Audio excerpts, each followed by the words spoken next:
The UNM rainforest is really a broad concept that came about. How do you build an ecosystem in the desert? So that's the premise of how do you develop businesses that may be able to serve in this community, this region, and yet you have to put a little bit of help, water, and seed a lot of ideas. So those little seedlings in a desert are very, very important. So trying to be able to support ideas, innovations. We talk about collisions between people, that you can get these ideas by collaborating with each other or supporting each other for the innovations that are needed, particularly in this area for New Mexico and the Southwest region. The value that's added by this tribal entrepreneur program really, I think, gives a specific support to an area of true need. So tribes, tribal government, tribal citizens, there's just a lot that needs to be supported. Economic development, business development, individual entrepreneurs, they just really don't have the resources that you might have in an urban area, in a more populated state. And what's unique about it is that the United States Economic Development Agency, EDA, thought it was a good idea and provided grant funding to start this idea. The UNM Rainforest Tribal Liaisons are individual tribal business owners that have gotten a unique piece of how they've developed in a successful business, not only unique in the tribe that they serve, but the region they serve. So I think their expertise is what we needed at UNM Rainforest, and they are able to go out in the community for us on behalf of our organization to reach the community members, the individual tribal members, whereas Rainforest may not have the time or staff to do that. My name is Maitega Lee. I am from the Manuelita community, Kinhujon in Navajo, that's what we call it. In vast communities like we're in, the 5 C's of credit and traditional lending will not ever work in our communities. The reason being is that we have a lot of individuals that still do not understand what a credit report is. They do not understand what their credit score is. They do not understand the term debt to income ratio.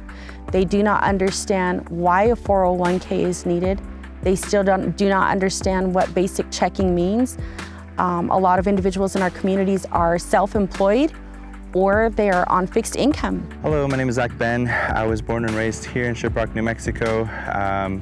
I grew up farming. I'm a 6th generation farmer. And I'll use myself as an example of identifying those barriers and navigating past them, but financial literacy. To understand that, create a savings, get your credit, your credit numbers up, and how can you do that? I never was taught that. What we're standing on is federal trust land. And so since it's federal trust land and we're sitting on a lease, we cannot claim it as an asset. We got to do better. We can't look at that credit score. We can't look at that income. Instead, we have to nurture those relationships by offering education first, financial literacy education, so that comprehension is there, the understanding is there, and offering action-based solution plans that are going to make a lot of our community members feel comfortable with understanding and gravitating and trusting, building that trust, building that foundation, and engaging these individuals to understand that, healthier spending, buying and saving habits need to be attained in order to be successful. My name is Angelo McCourse. I am of the Red Willow people of Taos Pueblo in northern New Mexico. In my small community of Taos Pueblo, that's how everybody starts, in the village with a table or in a village house, creating jewelry, any kind of art. And that's how you first get your first taste of entrepreneurship, is by creating a piece of art or a product or functional art and then selling it to the loads of tourists that come in and out of the village every single day. Most Taos Pueblo people already have the entrepreneurial spirit instilled within them. And I know that if they were to see that there's support, knowledge, and tools and somebody to guide them to that outside of the village, they might be more willing to expand their business from beyond just a table that's direct retail sales to the customer. For individuals to take more of that advancement to becoming entrepreneurs and opening these businesses as opposed to resorting to trading posts and vendors that are not native. What I see right now is that there's a market It's $1 million market for Native American goods. There's a lot of non-natives that are making millions of dollars off of these variety of rarities that come from our communities, our artisans and pottery, rug making. There's so many different skills that our community members have. And we want to see them advance in that and to make a full profit and to know what that's like to have your own business and to be able to say that you've accomplished something and it is 100% yours. My name is Scott Tafoya, and I am a native of Santa Clara Pueblo. That's where I grew up. You think about a rainforest, so when you take that analogy and take it to the economy of a community, if you're bringing that community more to life economically through entrepreneurialism, it's a positive thing. It benefits the individuals that are involved, but it also benefits the overall community as well because it improves their life. And that's what the tribal liaison position helps me to identify those needs of our entrepreneurs and then get them to develop their business here and now. As tribal liaisons, I think our main purpose is facilitating and nurturing those bonds that we make with all those Navajo Nations, economic development, and those business sectors that are surrounding us for tribal community members. What we have been doing is sitting down with them, extending that helping hand and not judging them and making them feel comfortable about the decision of what they're already doing. I feel that it's very rewarding to bring Bison Star's experience to the table, being young entrepreneurs and growing to a point where now our business can scale. We've experienced a lot of the barriers, the needs, the challenges that small businesses face in rural communities.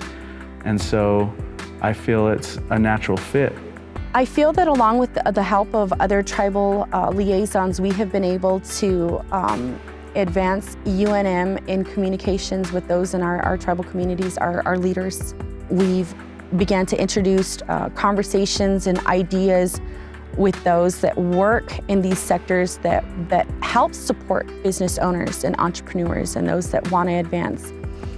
As a tribal liaison, it's very important for me to create that foundation for the community and strengthen that foundation by bringing more entrepreneurs to the resources to justify the development and the need for those resources. We know how to navigate the system, so what can we do to uplift others and bring this opportunity back to our communities?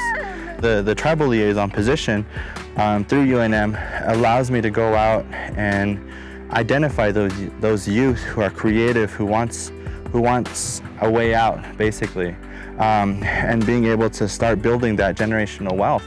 And so for us, this Farmer in Residence program allows us to accommodate those future entrepreneurs. My hope for tribal entrepreneurship is that it'll grow at a vast rate to where we see more of our community members, not even just the younger generation, but the generation that is already here and the generations that are coming. I hope to see that advancement to where we sustain our own communities and we start to be more economically developed and that we have more structure, that we are better at understanding why it is important to grasp financial literacy. With the help of UNM-RI and the tribal liaison position, it helps me to accommodate those needs.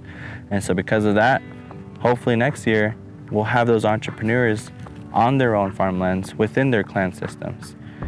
If anybody wants to pursue their entrepreneurial dreams, the UNM Rainforest Innovation Tribal Entrepreneurship Program is here for you. And it's as simple as giving any one of us tribal liaisons a call or an email requesting a time to share the story of your entrepreneurship path and what your goals are in the future. And with that initiation, we can engage and share all of our resources, tools, knowledge, and experience to get you where you need to go in your entrepreneurial journey. In an ideal world, the program at Rainforest and the tribal liaisons could grow to as much as we can grow it. I think the need is big enough, It's how do you start from seed funding to get other sponsors, and maybe even has to be part of a paid program by people attending.